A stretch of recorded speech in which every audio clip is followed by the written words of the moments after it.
Dear friends, now last article of this chapter is disorders of respiratory system. अनेक disorder आहेत, परंतु आपल्याला काही त्यातल्या स्टडी करायच्या आहेत. पहिली डिसऑर्डर इथं आहे माउंटन सिकनेस. Mountain sickness. आता या डिसऑर्डर मध्ये होतं काय ते आपण पाहूया. जसा आपला एरिया, इथं आपण आता आपल्या एरियात आहोत. आपल्या एरियात आपण आहोत. इथं प्लांटेशन भरपूर आहे आणि त्यामुळं आपल्याला ऑक्सिजनचा सप्लाय भरपूर होतो, काही अडचण येत नाही. परंतु जसं समुद्र सपाटीपासून उंच उंच उंच उंच उंच आपण जाऊ, तसं प्लांटेशन कमी, बर्फ जास्त, अशी सिच्युएशन निर्माण होते. मग हिमालयामध्ये अशा प्रकारचा रिजन आहे. काश्मीरमध्ये वेगवेगळ्या हिल्स ज्या आहेत तिथंही नुसता बर्फ आहे. मग त्या ठिकाणी होतं काय, तर माउंटन एरियामध्ये अशा ठिकाणी काय आपण गेलो तर होतं काय बघा. जसं वरती वरती वरती वरती वरती आपण जाऊ तसं ऑक्सिजन कमी कमी कमी, कारण प्लांटेशन कमी. प्लांटेशन कमी, त्यामुळं ऑक्सिजन कमी. आणि म्हणून जे टुरिस्ट लोक काश्मीरमध्ये त्या हिल्स वरती चढण्यासाठी जातात, त्यांना वरती जाताना ऑक्सिजनचं छोटंसं सिलेंडर दिलं जातं. अचानक गडबड झाली तर तिथून पळत येऊन नेणं कुणाला शक्य नाही, कारण अशा उंच ठिकाणी गेल्यानंतर हायपोऑक्सिया, ऑक्सिजन कमी पडणार.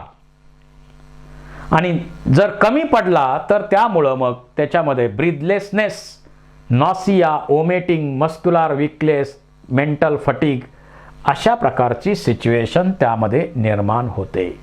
That is called as mountain sickness. इथं आपण अचानक तसं झालं तर आपण श्वास चालू ठेवण्यासाठी हा प्रयत्न करतोय, हे तुम्ही पाहिलेलं आहे, म्हणजे सिनेमात वगैरे कुठेतरी पाहिलेलं असेल. त्याचबरोबर अशा ठिकाणी, उंच ठिकाणी मग राहणारे लोक जे आहेत त्यांच्या बाबतीत मग कायमच असं होणार का? नाही. तर त्यावेळी अशा सिच्युएशनमध्ये आपल्या ज्या किडनी आहेत, या किडनी स्टिम्युलेट केल्या जातात आणि इरेथ्रोपायोटिन सिक्रेट करतात. इरेथ्रोपायोटिन सिक्रेट करतात आणि त्यामुळं आरबीसी प्रोडक्शन वाढलं जातं. नेहमीपेक्षा काश्मीरच्या म्हणजे आपल्यापेक्षा काश्मीरच्या लोकांमध्ये आरबीसी प्रोडक्शनचा रेट निश्चित जास्त आहे. म्हणून तुम्ही पाहता काश्मीरचे लोक एकदम लाल बंद दिसतात का? त्यांच्यामध्ये आरबीसी जास्त आहेत. काश्मीरच्या लोकांचे गाल असतात एकदम लाल, आपल्याकडं कुणी केले तरच होतात लाल. का त्यांच्यामध्ये अशी परिस्थिती आहे? कारण त्यांना हाय ॲटिट्यूडला राहायचंय आणि त्यामुळं आरबीसी प्रोडक्शन त्यांच्यामध्ये नेहमी जास्त होतं, म्हणून लाल बंद शरीर त्यांचं असतं. तर माउंटन सिकनेस हा प्रॉब्लेम याप्रमाणे, आणि आपण ऑक्सिजन देणं हा पर्याय त्याला अशा परिस्थितीमध्ये. Next most important disorder is asthma, दमा म्हणतो आपण. It is a difficulty in breathing causing wheezing and inflammation of bronchi and bronchioles. वेगवेगळ्या कारणानं त्यांच्या ब्रॉन्काय, ब्रॉन्किओल्स यांचं इन्फ्लेमेशन होतं. जसं त्यातलं एक ॲलर्जी पण कारण आहे. मग काय होतं ॲलर्जीमध्ये? समजा कोणाला डस्टची ॲलर्जी आहे, कोणाला पोलन ग्रेनची ॲलर्जी आहे, कोणाला स्पोअरची ॲलर्जी आहे, कोणाला आणखी कशाची तरी ॲलर्जी आहे. समजा एखाद्याला पोलन ग्रेनची ॲलर्जी असेल तर काय होतं? तर पोलन ग्रेन ज्यावेळी बॉडी पोलन ग्रेनच्या कॉन्टॅक्टमध्ये येईल त्यावेळी बॉडी हायपर सेन्सिटिव्ह होते आणि इम्युनोग्लोब्युलिन ई नावाची अँटीबॉडी तयार करते. आणि ही अँटीबॉडी जी तयार केली जाते त्या antibody combines with mast cell. आणि या मास्ट सेल मधून हिस्टॅमाइन सिक्रीट होतं. बाकीच्या ब्लड व्हेसलच्या ठिकाणी ते व्हॅसोकॉन्स्ट्रिक्टर आहे, व्हॅसोडायलेटर आहे. परंतु इथं जे आपले ब्रॉन्काय आहेत, समजा आता हा ब्रॉन्कस आहे, सेक्शनल व्ह्यू आपण पाहिला तर इथं स्पेस भरपूर मोठी आहे. परंतु अशा प्रॉब्लेममुळं या ब्रॉन्कसचं होतं काय? ही स्पेस एकदम कमी होते. पहा, नॉर्मल एअरवे पण हा एअरवे काय झाला? कमी झाला, इन्फ्लेमेशन झालं, त्याचबरोबर थिक म्युकस तयार झाला आणि त्यामुळं त्या पर्सनला विझिंगचा प्रॉब्लेम होतो, ब्रिदिंगचा प्रॉब्लेम होतो, धापा लागतात, अशा प्रकारे त्याला सारख्या धापा लागतात. अशा प्रकारची ही समस्या आहे अस्थमा. अनेक प्रकार त्याचे आहेत, आपल्याला काय त्या टाईपमध्ये जायचं नाही आहे. मग त्या क्षणाला आपण पर्याय काय करू शकतो? तर असे इनहेलर आता निघालेले आहेत. काय करतात इनहेलर? समजा इनहेलरचं ही प्रोसेस केली तर इनहेलरच्या मदतीनं काय होतं? जे ब्रॉन्काय कॉन्स्ट्रिक्ट झालेले आहेत, नॅरो झालेला आहे पाईप, तो डायलेट करण्याचं काम इथं केलं जातं. तर इनहेलरचा वापर त्या क्षणाला आपण करू शकतो. त्याच्यानंतर पुढची महत्वाची डिसऑर्डर आहे एम्फायसेमा. स्मोकिंगमुळं होणारी डिसऑर्डर, स्मोकर्समध्ये कॉमन आहे एम्फायसेमा.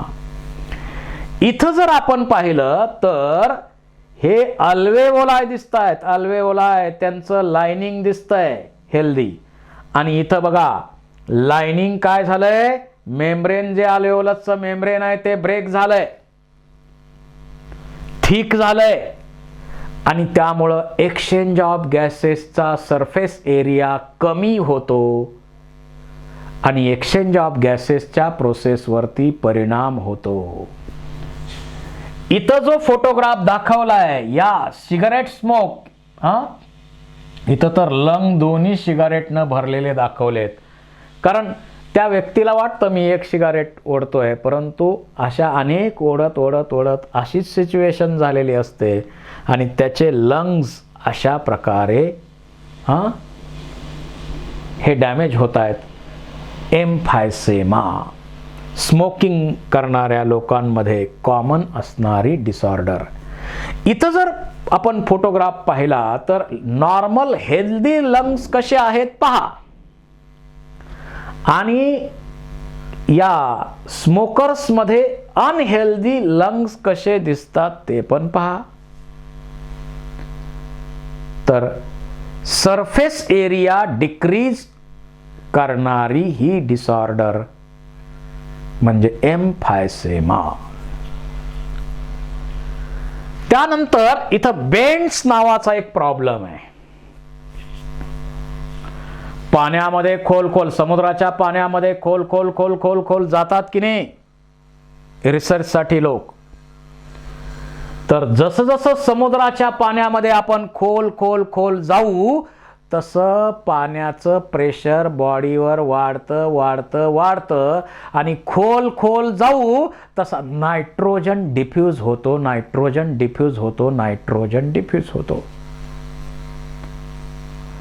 आणि जर अशी व्यक्ती अचानक वरती आली, that leads to death also. Problem आहे. म्हणून ज्यावेळी वरती यायचं असेल त्यावेळी शिस्तीत वर त्यांनी आलं पाहिजे. कारण जो डिफ्यूज झालेला आत आलेला नायट्रोजन आहे तो नायट्रोजन निघून जातो आणि हळूहळू त्यामुळं त्यांनी वर आलं पाहिजे. तर हे पण लक्षात असू द्या पेंट्स. त्यानंतर पुढची रेस्पिरेटरी डिसऑर्डर आहे occupational respiratory disorder. This type of disorder is common in individuals working in cotton industry, stone mine industry, cutting of tiles. अशा ठिकाणी काम करणारे जे काही लोक असतील, म्हणजे स्टोन मायनिंग असेल, सिमेंट इंडस्ट्री असेल, सिमेंट फॅक्टरी असेल, किंवा आपल्या फरशी कटिंग, टाइल्स कटिंग, या ठिकाणी काम करणारे जे कामगार असतात त्यांच्यामध्ये हे पार्टिकल्स जे आहेत ते पार्टिकल्स बाहेर पडतात डस्ट पार्टिकल्स. आणि त्याच्यामध्ये ॲस्बेस्टॉस, सिलिका अशा प्रकारचे कंपाऊंड असतात. आणि लॉंगर एक्सपोजर 10-20 वर्षे त्याचा जर झाला तर त्याच्यामध्ये सिलिकॉसिस, ॲस्बेस्टॉसिस अशा प्रकारच्या डिसऑर्डर होतात. त्यांच्या long exposure causes inflammation, leads to fibrosis, म्हणजे त्याच्यामध्ये थिक लेयर जो आहे तो तयार होतो आणि त्या लेयरचं फायब्रोसिस टिश्यूमध्ये कन्व्हर्जन होतं. That leads to damage of lung.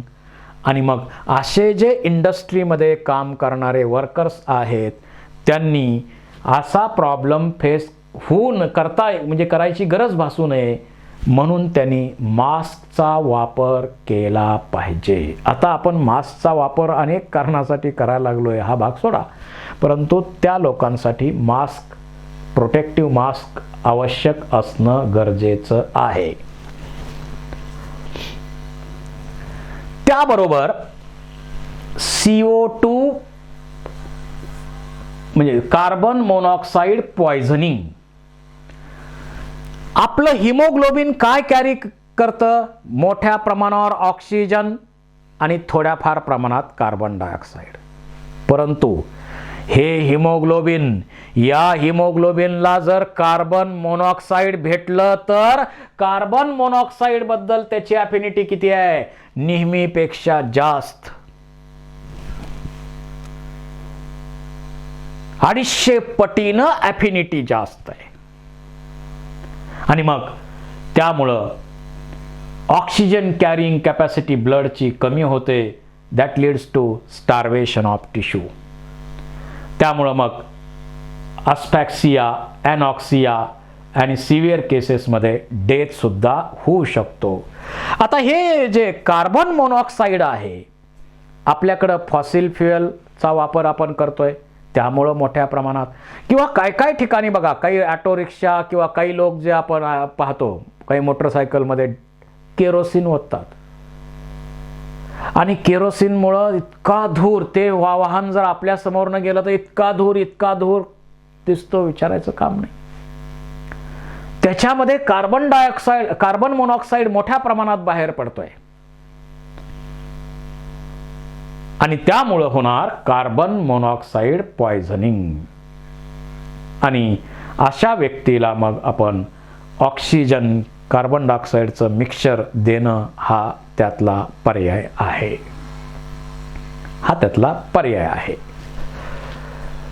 So this is about breathing and exchange of gases. Thank you very much. Like, share and subscribe our channel Most Simplified Biology NCERT. शेवटी तुम्हाला अस्थमाचा एक video मी दाखवतो आणि मग आपण थांबूया.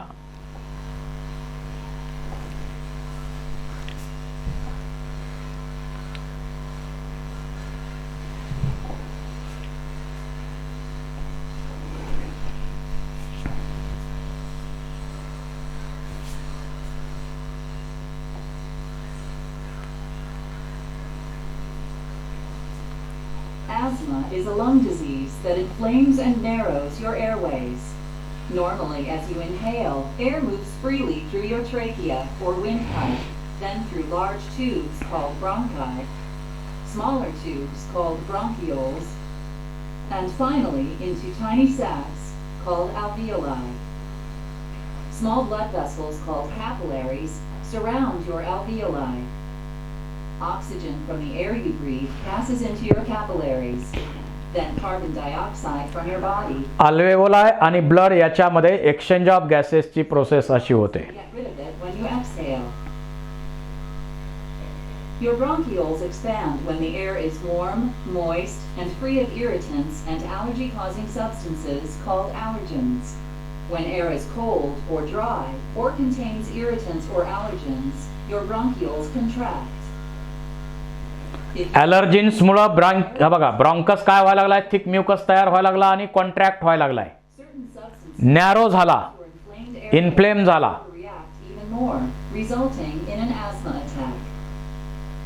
अस्थमाचा attack आला. Are slightly different for everyone, but usually include outdoor irritants and allergens such as pollen, smoke, pollution, and cold weather. Indoor irritants and allergens such as mold, pet dander, dust mites, and cockroach droppings. Food allergens such as fish. The symptoms of an asthma attack include coughing, wheezing, shortness of breath, and tightness in your chest. During an asthma attack, also known as a bronchospasm, the muscles around ब्रँकोस्पाझम झाला इथं, and the airway wall becomes more swollen. आणखी लहान झाला बघा. Airways also produce thick mucus that narrows them, thick mucus झाला. making it hard for you to breathe. आणि त्यामुळे breathing मध्ये प्रॉब्लेम येतो. You may prescribe medications to reduce inflammation in your airways, constriction of the muscles surrounding your airways, or mucus secretion in your airways. During an asthma attack, you may need to use a short-acting rescue medication called a bronchodilator. हे ब्रॉन्कोडायलेटर वापरले जातात Your airway muscles to relax quickly and provide symptom relief within आणि minutes. ते dilate करणार असं. Since there is no cure for asthma, the goal is to prevent you from having asthma attacks by using long-acting anti-inflammatory control medications. If you take them every day, they will reduce the inflammation of your airways, making them less sensitive to triggers of asthma attacks.